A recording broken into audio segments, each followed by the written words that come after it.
Tentara Israel melakukan aksi keji dengan meneror warga Palestina yang akan berbuka puasa pada Sabtu 15 Maret.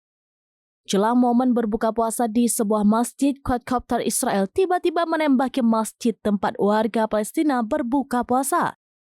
Dikutip dari Tribunnews.com pada Selasa 18 Maret 2025, kejadian ini terjadi saat warga Palestina menghadiri acara buka puasa bersama di sebuah masjid kota Rafah, Gaza Selatan.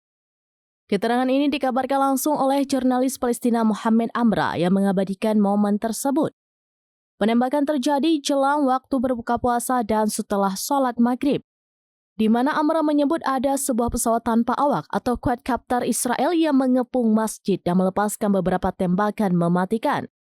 Selama ketegangan berlangsung, terlihat sejumlah anak-anak menangis ketakutan mendengar suara tembakan quadcopter Israel saat berada di masjid. Dalam insiden ini, quadcopter Israel menembaki lingkungan sekitar masjid secara membabi buta saat warga dan anak-anak Palestina akan berbuka puasa. Momen yang seharusnya menyenangkan berubah menjadi mencekam.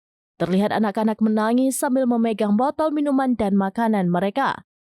Dalam video tersebut terlihat pula seorang pria yang berusaha melindungi dan menenangkan anak-anak dari ketakutan hingga melantunkan doa.